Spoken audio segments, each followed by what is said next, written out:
How does the Boring Company work? Like many of Elon Musk's most controversial ideas, the Boring Company started out as a tweet. Musk was stuck in a Los Angeles rush hour on December 18, 2016, when he wrote, "Traffic is driving me nuts. I'm going to build a tunnel boring machine and start digging." If Musk was someone other than one of the richest human beings to ever exist, he may have left it at that. But a few minutes later, it seemed that he had begun to seriously consider the idea. "I will actually do this. It will be called the Boring Company," Musk announced in a series of tweets. Musk has a history of proposing projects that do not seem realistic when given serious consideration, such as his plans to take Tesla private or build a mini submarine in Thailand. But the Boring Company may be Musk's most successful social media idea to date.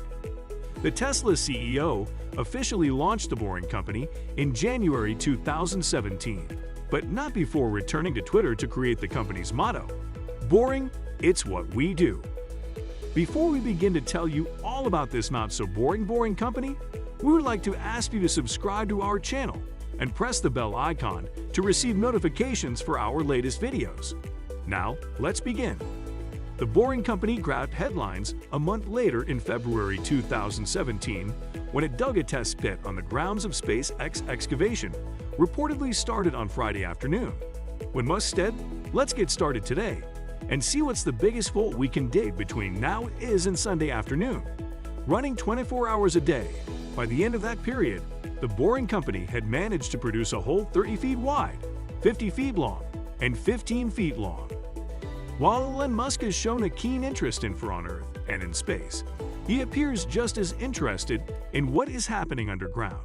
Just 4 years after its inception, Boring Company is a contractor and tunnel construction company with completed projects in Los Angeles, Hawthorne, California, and Vegas. The stated purpose of the company is to solve the problem of soul-destroying traffic by building a network of underground transport corridors. How do they go about achieving that? Musk suggested that he had the technology and methods to increase tunneling speed and reduce costs by 10 times or more. The Boring Company debuted its first underground tunnel on 19 December 2018 in Hawthorne, California.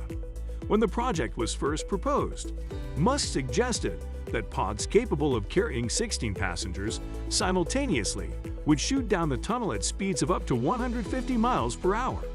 But the project launched by the Boring Company in December looks surprisingly different. Instead of passenger carriages, the Tesla Model X were fitted with tracking wheels, a guiding system similar to the way cars are transported through a car wash. Nearly 2 years to the day after Musk first posted on Twitter about the Los Angeles road, the Boring Company has completed its first 1.14-mile tunnel at a cost of construction of $10 million. The Boring Company's choice of tunnels addresses quite a few technical problems.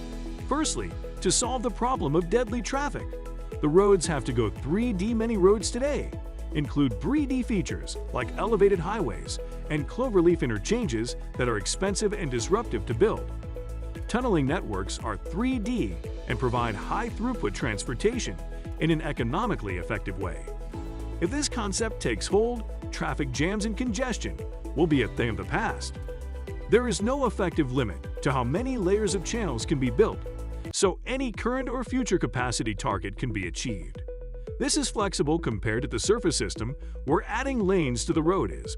Currently, tunnels are very expensive to date, with many projects costing between $100 million to $1 billion per mile. For greater channel connectivity, the cost of the tunnel should be reduced by a factor of 10, and TBC's loop channels currently cost approximately $10 million per mile. Construction. With a standard minimum depth of 30 meters, TBC's tunnels are placed safely below most utilities, which are usually less than 10 meters below the surface. In cases where the utility is located deeper, the depth of the tunnel increases accordingly. Once the tunnel drilling machine digs below 2 tunnel diameters of 28 feet, the tunneling process is almost impossible to detect, especially in soft soils. The tunneling operation is inaudible, and there is more surface vibration generated by a pedestrian walking nearby than from a TBM operating 30 feet below ground. In conventional tunneling projects, the waste is sent to off-site locations for dumping. This process is expensive, time-consuming, noisy, and environmentally unsustainable. TBC recycles a portion of the excavated dirt into useful bricks and pavers that can be used to build anything from affordable houses to patios. This is not a new concept, as adobe buildings have been around for thousands of years, including, according to recent evidence, the pyramids. These earth blocks can also be used as part of the tunnel lining, which is usually made of concrete, as concrete production accounts for 4.5% global of greenhouse gas emissions. Land blocks can reduce both the environmental impact and the cost of the tunnel. TBC is also at the forefront of innovation in machinery and design.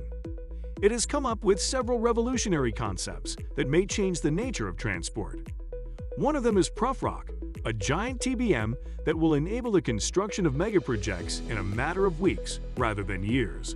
PruffRock is designed to porpoise, which means it will launch directly from the surface, mine underground, and reappear when the task is done. This allows PruffRock to start tunneling within 48 hours of arriving at the site and eliminates the need to dig expensive holes to launch and retrieve the machine. PruffRock is designed to tunnel at a speed of more than 1 mile per week, 6 times longer than the previous generation of the Boring Company TBM, the Godot Plus. This is 4 to 5 times lower than a garden snail. But PruffRock will catch up. PruffRock's medium-term goal is to exceed 1/10 of a person's travel speed, which is 7 miles a day. PruffRock's triple TBM power increases power while improving cooling systems. Continuous mining is achieved by installing precast tunnel sections simultaneously with mining, which eliminates the need to stop TBM every 5 feet, as is standard for soft soil TBMs. PruffRock arrives on a truck, tilts down, and mines within 48 hours. It eliminates the rail by replacing traditional rail-based locomotives with rubber-wheeled segments, which eliminates installation and maintenance costs. Another exciting development is the Loop. The Loop is an express public transport system that is more similar to an underground highway than a subway system. If a subway line has 100 stops, the train usually stops at each station, so the journey between stop 1 and stop 100 would take a lot of time. In contrast, Loop passengers head straight for their destination, anywhere between stop 1 and top 100, without stopping at the intermediate stations. Also, the express system allows Loop cars to move faster than standard underground cars by almost 80 miles per hour. Loop passenger capacity is a function of the quantity of the tunnels, the number of stations, the size of the stations, and the number of active vehicles.